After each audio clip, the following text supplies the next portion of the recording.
Donc voilà, donc on est à la place de la République. Nous avons des objectifs qui sont toujours les mêmes, qui ne changeront jamais.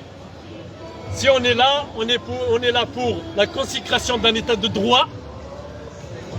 On est là pour la consécration d'une démocratie réelle, pas une démocratie de façade. On est là pour le multipartisme.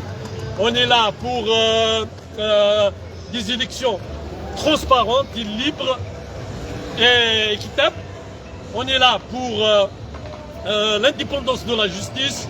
On est là pour le respect des libertés individuelles et collectives. On est là pour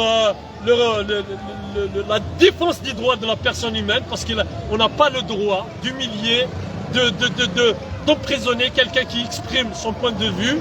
On est là pour la liberté d'expression, la liberté de la presse. On est là pour le droit d'avoir ses droits.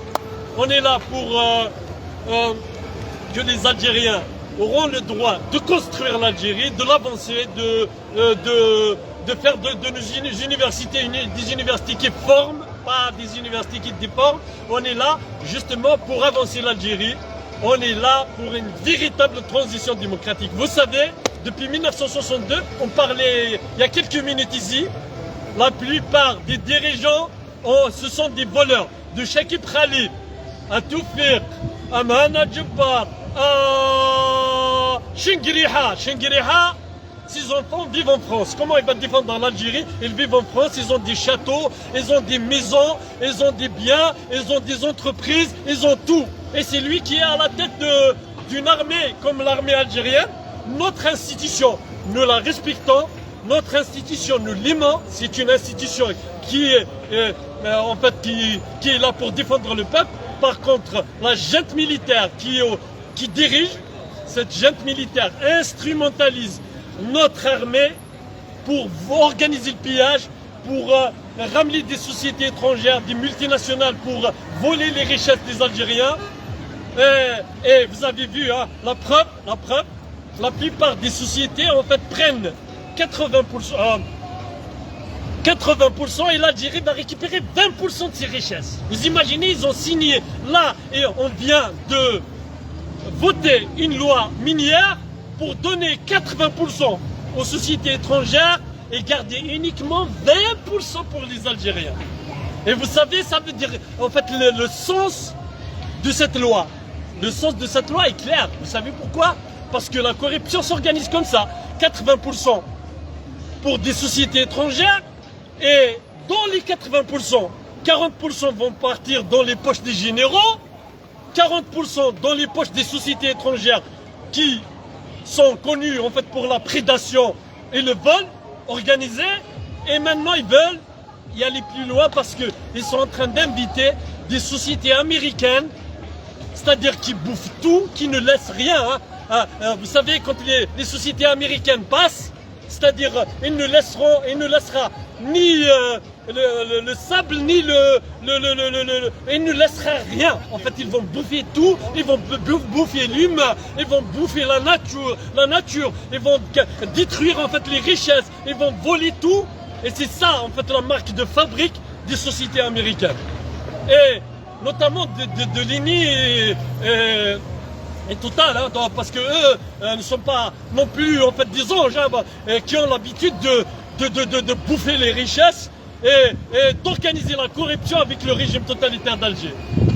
Organiser la corruption, je dis bien organiser la corruption, parce que Trump, dans ses discours, les derniers discours, pendant la campagne électorale, a promis de ne plus obliger les sociétés en fait, américaines à respecter la loi. C'est-à-dire ils ont le droit d'organiser la corruption, ils ont le droit de bouffer, ils ont le droit de voler. D'ailleurs, il a dit lui-même, il ne critiquera plus les criminels, les assassins, les gens qui ne respectent pas les droits de la personne humaine. Donc il n'y a en fait n'a pas de limite, il n'y a pas de limite.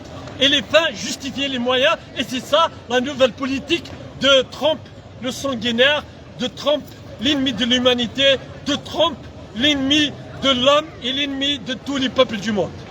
Donc c'est à nous, justement, de ne pas laisser ces voleurs, de ne pas laisser ces prédateurs, de ne pas laisser ce régime totalitaire. Parce qu'ils sont en train d'organiser un soi-disant guerre entre eux et Retailleau et Macron. Maintenant, Macron, il est monté au créneau. Maintenant, il ne peut plus dire « Ah non, on a un problème avec Retailleau, mais pas avec Macron. » Parce qu'ils l'ont soutenu.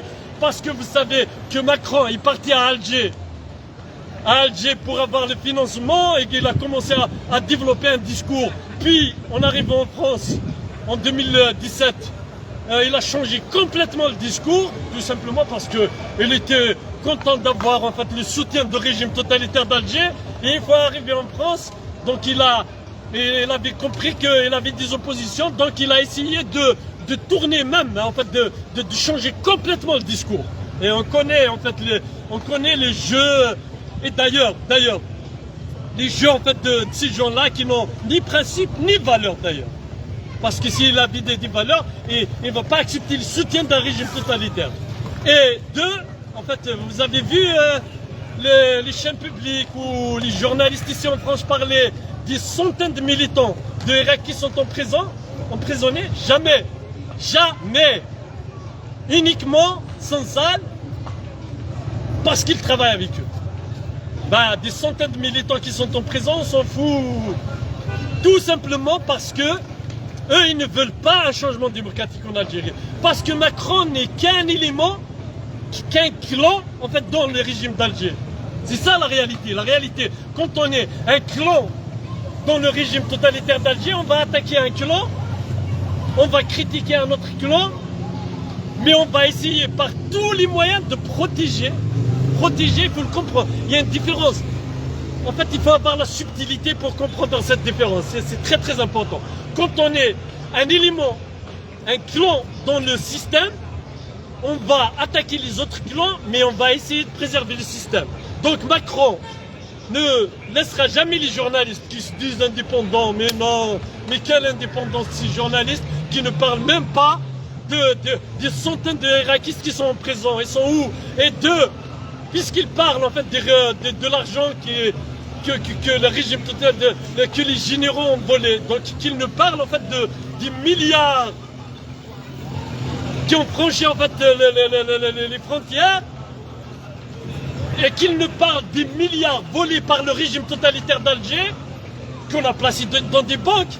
Pourquoi ces banques-là ont autorisé 6 milliards? Bon, je veux bien comprendre. Ils ne sont pas passés par la mer ni par le ciel, donc ils doivent nous expliquer comment ces enfants de régime ont transféré des milliards.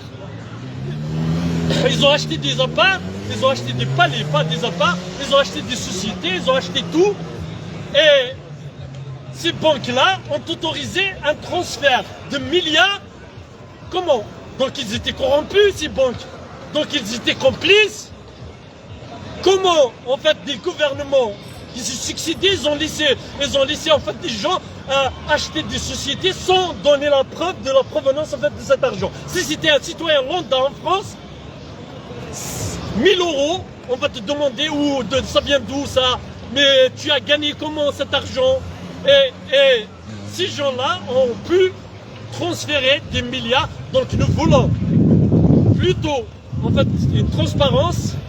Nous voulons savoir qui a transféré, qui a accepté le transfert, qui a bénéficié, qui sont les politiques en Algérie et en France qui ont organisé ce pillage, parce que c'est un pillage planifié et organisé.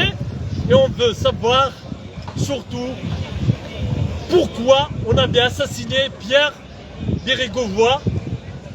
Parce que l'assassinat de Pierre Bérégovoy est lié à une enquête approfondie sur les gens qui organisaient le pillage. Donc nous voulons savoir qui l'a assassiné, pourquoi il a été assassiné, c'est quoi le lien entre la demande de Boudiaf, qui a assassiné aussi à Alger, de chercher et d'organiser une commission d'enquête sur l'argent volé, et pourquoi ce grand monsieur a été assassiné, parce qu'il a accepté de faire ce travail, parce qu'il était honnête avec Boudiaf. Pierre Bérégovoy a été assassiné. Donc ils disent qu'il s'est suicidé, mais vous savez, il y a des suicides on n'arrive pas à expliquer, comme l'assassinat de Boudiaf à Alger en direct. par le régime bien sûr. Donc parce qu'on commençait à chercher comment ces gens-là font fuir 10 milliards, comment ces milliards sont transférés dans des banques en France et en Angleterre et aux États-Unis. D'ailleurs, les enfants de Shingiriha, une à Londres, deux à Paris et une aux USA. Et ces enfants, pas seulement en fait, ils vivent dans des pays étrangers, mais ils reçoivent un salaire sans rien faire. C'est-à-dire, c'est des emplois fictifs. Donc, chers Algériens, on ne peut pas rester comme ça. Vous savez, nos frères en Côte d'Ivoire ont organisé hier une marche où ils ont réussi à mobiliser 1 million de personnes. Le PDCI et le PPACI, c'est-à-dire le Parti démocrate de la Côte d'Ivoire et le Parti du peuple africain Côte d'Ivoire, ça s'appelle comme ça, le PPA, comme par hasard. C'est comme le PPA algérien. Donc ce parti-là, le parti de Laurent Gbagbo, qui a été emprisonné pendant 11 ans, donc ils ont réussi à mobiliser 1 million de personnes. 1 million de personnes. Donc Ouattara va partir. Ouattara qui cherche à briguer un 4e mandat de force, parce que c'est un diktat.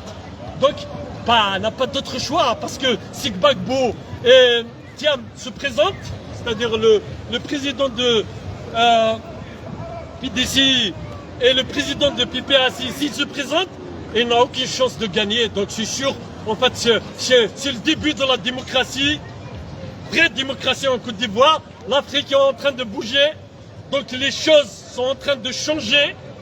Et notre révolution, parce que le 8, des jeunes Algériens ont appelé à une mobilisation en Algérie et le régime totalitaire a troublé parce qu'il est faible, parce qu'il est incapable, parce qu'il travaille pour des forces étrangères, parce qu'il a trahi le pays, parce que les gens qui sont au sommet ont trahi l'Algérie, donc ils ont peur. Voilà pourquoi le régime a essayé de discréditer l'action de nos jeunes qui ont appelé à des marches un peu partout en Algérie le 8. Et pour discréditer ça, ils ont dit, ouais, vous savez, les Français ont organisé en fait leur révolution le 8 août. C'est un mensonge. D'abord, en fait, la révolution contre la monarchie s'est passée en fait le 10 août. Le 10 août et pas le 8 août. Donc, voilà, donc j'invite les clowns de régime, les clowns de régime de changer le discours. Parce que en réalité, c'est un mensonge. C'est un mensonge, c'est pas vrai. C'est pas vrai. Et ils ne pourront pas salir en fait les militants qui ont appelé à organiser les marches un peu partout en Algérie le 8 août. Parce qu'ils veulent un changement, parce qu'ils veulent la démocratie. Ils ont raison. D'ailleurs, le jeune, j'ai vu le jeune, franchement, c'est triste en fait de voir ça. Quand le jeune dit, il y en a marre, on ne peut plus vivre en Algérie, on est dans la misère, on est dans la souffrance. Nous voulons un changement, les gens doivent avoir du courage pour sortir en fait dans la rue. Oui, nous, on respecte en fait le choix du peuple en fait de commencer, arrêter, de recommencer la révolution, de chasser le pouvoir. Donc nous, on est un soutien. On ne peut pas leur dire sortir, on ne peut pas sortir. Par contre, le fait de faire ce choix, nous on soutient tous les appels et toutes les actions contre ce régime totalitaire, parce qu'il a fait beaucoup de mal, parce qu'il a détruit, parce qu'il a démoli l'Algérie. Et nous voulons la construire, nous voulons une Algérie qui avance, nous voulons une Algérie debout, nous voulons une Algérie qui donne à ses enfants les droits, une Algérie sociale, une Algérie où il y aura une égalité réelle, une Algérie où le journaliste peut s'exprimer, une Algérie où l'étudiant peut se former, une Algérie où le syndicaliste peut revendiquer ses droits, les droits des travailleurs. Donc ce régime n'a pas compris qu'il est en train d'accélérer sa fin. La lutte va continuer et le régime va tomber. Vive la lutte, vive la révolution, jusqu'à la chute du régime totalitaire. Et merci.